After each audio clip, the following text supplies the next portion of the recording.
자, 내일 저녁 8시에 코스타리카와 평가전을 치릅니다. 저희가 이제 우리 대표팀이 6월에 4연전을 치렀습니다만 당시에는 베스트 멤버라고 불리기는 좀 어려웠어요. 부상자가 그렇죠. 있다 보니까. 물론 이번에도 조규성 선수는 출전이 어렵습니다. 부상 때문에 지금 회복을 하고 있다라고 하는데 그것을 제외하고는 어느 정도 저희가 멤버를 추려가지고 월드컵에 갈 수 있는 26명의 엔트리를 굉장히 베스트 컨디션으로 볼 수 있는 어쩌면 마지막이 될 수 있는 평가전이기 때문에 이따 뭐 저희가 코스타리카 멤버가 어떻고 코스타리카가 이번 경기 어떻게 뭐 데뷔하는지도 말씀드리겠습니다만은 우리에게 있어서는 그거랑 별개로 굉장히 중요한 친선전이에요. 그리고 새로운 경쟁에 임하게 되는, 그리고 이 새로운 경쟁이 월드컵 본선을 직전에 앞두고 맞아요. 경쟁에 임하는 선수이기 때문에 의미가 좀 큰데요. 손준호 선수가 이번에 합류를 했고요. 이강인 선수도 합류를 했고요. 맞습니다. 또 우리 K리그 영플레이어상에 유력한 양현준 선수도 합류를 했습니다. 자, 일단은 뭐 양현준 선수는 토트넘과의 이제 친선전을 통해서 정말 많은 대중들에게 알려졌는데 이미 K리그에서도 강원하면 사실 떠오르는 선수는 올 시즌 사실 김다원이에요. 맞아요. 예, 그리고 이제 양현준 선수가 있는데 양현준 선수 너무 잘해주고 있고 이 선수의 저돌성은 충분히 26명의 엔트리 들어가서 월드컵에서도 뭔가 보여줄 수 있는 번뜩임이 있다. 이 정도로 저희가 좀 알 수 있죠. 그리고 벤투 감독이 그 얘기를 했잖아요. 이번 경기는 이전 대표팀 경기와는 좀 다른 방식으로 풀 것이다. 아, 좀 궁금해요. 어떤 얘기를 방식일까? 했기 때문에 예. 이걸 사전에 얘기했기 때문에 정말 어떤 내용일까 되게 많이 궁금하거든요. 사실 그 전까지는 벤투가 그런 뭔가 엄청난 변화를 가져갔느냐? 그런 건 아니었어요. 맞아요. 예. 오히려 우리 지역 예선을 치를 때 컨셉을 6월에 그대로 가져갔다가 맞죠. 브라질전은 좀 아쉽게도 5실점을 하면서 대패를 당했고 이후에 뭐 칠레전, 파라과이전 뭐 그리고 이집트전까지 결과를 챙긴 경기들도 있었지만 내용적으로는 어딘가 우리가 좀 아쉬운 부분이 맞아요. 있었어요. 특히 과연 이대로 우리가 경기를 하는 게 월드컵 본선에서 더 강한 국가를 만났을 때 이게 맞는 접근법인가 이에 대한 어떤 의구심을 좀 들게 만드는 부분들이 있었는데 네네. 이번에 벤투 감독이 좀 다른 방식으로 풀 거라고 얘기를 했기 때문에 우리가 그 부분에 초점을 두고 또 그 과정에서 어떤 선수들이 새롭게 기용이 되는지를 보는 게 되게 재밌는 요소가 좀 되지 않을까 생각합니다. 자, 일단 코스타리카 어떤 팀인지 네. 어떤 성적을 최근에 거뒀는지 한번 보죠. 맞아요. 어떤 팀인지 봐야 되는데요. 북중미 팀입니다. 북중미의 주요 팀이고요. 북중미 3차 예선 4위를 기록했어요. 4위의 성적은 이제 대륙간 플레이오프로 진출을 하게 되는 결과고요. 7승 3무 3패인데 우리가 그 얘기했잖아요. 친선전에서 지금 월드컵 직전 평가전인데 코스타리카 만나는 거는 조금 아깝다. 그렇죠. 아쉽다. 이렇게 얘기를 하셨거든요. 근데 저도 그 부분에 대해서 약간 동의되는 부분이 있어요. 왜냐면 아무래도 우리가 월드컵 본선에서 만나게 되는 국가들이 포르투갈, 우루과이 탑티어 팀들이기 때문에 유럽의 경우는 뭐 네이션스 리그가 있으니까 지금 친선전을 못 가지는 상황이라 치더라도 우루과이 정도는 좀 대비할 수 있는 남미 팀으로 막강한 국가를 만나야 되는 게 아닌가라는 생각이 들 법도 합니다. 또 일각에서는 언론에서도 그거 좀 다루고 있지만 왠지 한국에서 치르는 게 월드컵 본선 준비하는 게 좀 도움이 되느냐 이런 어떤 의구심이 드는 것도 저는 좀 이해가 가긴 하거든요. 근데 어쨌든 코스타리카는 우리가 그동안의 어떤 언론이나 팬들의 반응을 봤을 때 조금 만만하게 보는 이 팀은 좀 아쉬운데 라고 보는 시선이 많은데 근데 제 개인적인 생각은 그렇다고 해서 너무 만만하게 봐서는 안 되는 국가라고 얘기를 하고 싶어요. 일단 어쨌든 월드컵 본선 진출 국가고요. 그 부분은 이제 북중미 예선 결과에서 찾을 텐데 1, 2위인 캐나다, 멕시코와 지금 승점이 3점 차밖에 안 나요. 네. 캐나다, 멕시코 나란히 1, 2위. 그래서 월드컵 본선 진출을 확정한 국가들인데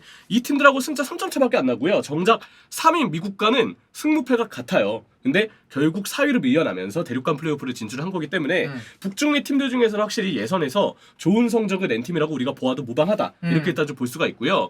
최근 A매치의 주요 결과를 보잖아요. 물론 파나마전에 지기는 했으나 북중미도 네이션스 리그가 있어요. 왜 이렇게 대륙마다 네이션스 리그를 하는지 모르겠는데 개인적으로는 좀 비추하고 어쨌든 북중미도 네이션스 리그가 있고 여기서 파나마에게 패한 거는 오게티긴 하거든요. 근데 최근에 A매치 전적을 보면 파나마에게 진 거 이외에는 별다른 그 패배는 없었어요. 그래요? 오히려 결과들을 보면 미국전을 이겼고요. 캐나다전도 이겼고요. 물론 캐나다는 북중미에서 말미때는 약간 폼이 좀 떨어진 모습이 있긴 했습니다. 근데 어쨌든 이겼고 멕시코를 상대로도 비겼어요. 그렇기 때문에 이 팀이 지금 기세가 나쁘냐라고 물어봤을 때는 그러지 않다.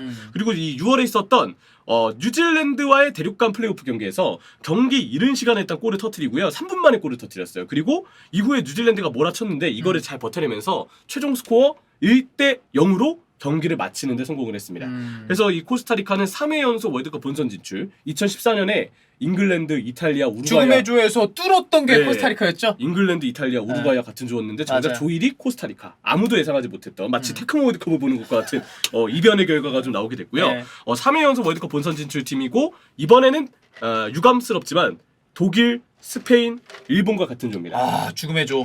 아마 우리를 만나는 거는 이 팀 입장에서는 이제 일본을 대비하기 위한 원래 같은 대륙 그 같은 조에 있는 팀에 같은 대륙의 팀을 이제 상대하는 경우들이 많잖아요. 사실 우리랑 일본 플레이 스타일 엄청나게 다르지만, 다르지만 그쪽에서는 이제 가상의 일본이라고 네. 생각하고 우리를 대하겠죠. 그냥 아시아니까 네, 맞아요. 아시아의 좀 탑티어라고 볼 만한 국가니까 좀 꼽은 것 같고 뉴질랜드를 꺾고 월드컵 예선 대륙간 플레이오프에서 승리를 했는데 이때 보여준 수비력으로 우리가 좀 인상적으로 봐야 된다는 거예요. 그래요. 요즘에 보면 뭐 미국을 상대할 때도 그렇고 캐나다를 상대할 때도 그렇고 수비가 굉장히 단단한 건 사실이에요. 근데 홈 경기 성적이 원동력이 됐던 건 사실입니다. 저는 이 부분에서 왜 대중들이 코스타리카가 아쉽다고 하는지 이유를 좀 알 수 있을 것 같은데 홈 경기에서는 꽤 그동안 좋은 모습을 보여줬거든요. 근데 이상하게 원정에서는 되게 작아지는 국가였어요. 그래서 그런 부분들 때문에 한국이라는 아시아라는 아주 큰 원정에 와서 코스타리카가 제 기량을 펼치기는 좀 어렵지 않겠느냐. 이렇게 좀 보는 시선이 많은 게 사실이죠. 그러니까 이런 점들이 좀 아쉬운 거죠. 아무래도 홈에서의 평가전이다 보니까. 근데 이제 그 얘기는 하고 싶어요. 카메룬의 경우는 진짜 멤버를 보면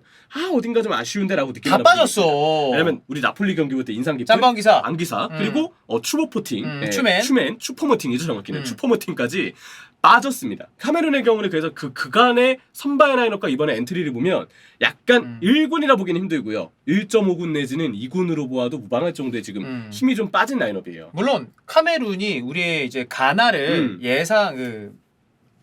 예상 상대로 이제 선정을 해서 카메룬이랑 붙는 게 저는 좋은 거라고 생각을 하는데 카메룬에 워낙 좋은 선수들이 많다 보니까 이 선수들과 함께 우리가 붙으면 제대로 된 평가전이 될 것 같은데 명단 발표하면은 뭐 아까 형철이 말한 대로 너무 많이 빠져 있으니까 힘이 빠지죠. 그쵸? 사실 멤버가 빠진 게 좀 아쉽죠. 네. 근데 카메룬이 올해 보여준 A매치 경기력은 적어도 물론 기화한 다음이기 때문에 가나는 다시 봐야 되겠지만 올해 보여준 A매치 경기력이나 결과는 카메룬이 더 좋았던 게 사실이에요. 맞아요. 저는 좀 그렇게 느꼈고 근데 카메룬은 이렇게 해서 엔트리에 대한 아쉬움을 좀 더 느낄 수 있지만 코스타리카는 그에 반해서 6월 플레이오프 경기를 치렀던 대부분의 선수들이 지금 포함이 되어 있습니다. 그래서 주전에 거의 좀 가까운 정도의 인원들이 이번에도 친선전에 고향에서 한국과 경기를 치를 가능성이 높다. 근데 케일로르 나바스는 일단 빠지기는 했어요. 근데 그걸 제외하면은 주전들의 무게감은 코스타리카는 그대로 좀 느껴지기 때문에 이상할 건 없다. 그리고 코스타리카 대표팀 하면 우리가 좀 생각할 수 있는 브라이언 루이즈, 셀소 보레스, 오비에도 그리고 조엘 캠벨 가장 유명한 선수겠죠. 추억의 이름이죠. 이 선수까지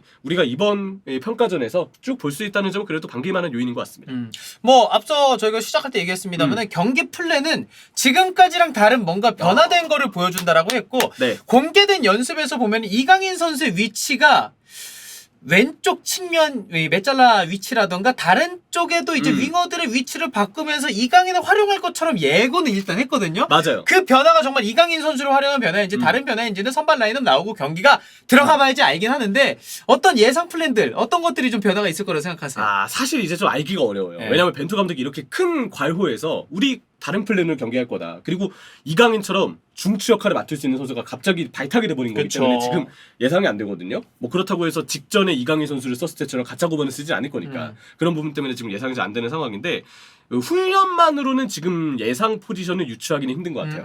뭐 어딘가에서는 수빈이 형 말씀처럼 이선을 좀 보았다. 어딘가에서는 톱 자리 밑에 공리 자리를 보았다. 다양한 얘기들이 있는데 이거는 실전에 나오기 전까지는 감히 예상이 좀 어려운 것 같고요. 저는 그래서 관전 포인트를 몇 가지 좀 얘기 드리고 싶습니다. 일단 벤투의 달라진 경기 플랜을 느끼려면 수비라인의 높이가 어디에 형성되어 있으며 우리의 전방 압박 기준점이 어디인가, 또 압박의 지속 시간이 어느 정도 이루어지는가, 이 부분을 보면 벤투 감독이 이전과 비교했을 때 월드컵은 조금 신중하게 풀 수도 있겠구나 라는 걸 우리가 좀 가늠해 볼 수 있을 것 같아요. 그 부분 때문에 일단 이 우리 팀이 과연 어느 정도의 컨셉을 가지고 좀 신중함을 가지고 경기에 임할지 이 부분이 좀 궁금해지고요. 저는 그리고 또 하나 정말 요구하고 싶은 게 남아공 월드컵 때 우리가 이 잘 할 수 있었던 비결에는 세트피스에서의 강세가 저는 컸다고 생각을 해요. 해발슛 이정수, 나이지리아전 골 넣고 박주영 선수 프리킥도 있었고 맞아요. 나이지리아전에 또 박주영의 프리킥, 우루과이전에 골대 맞춘 건 아쉬웠죠. 그런 경기들처럼.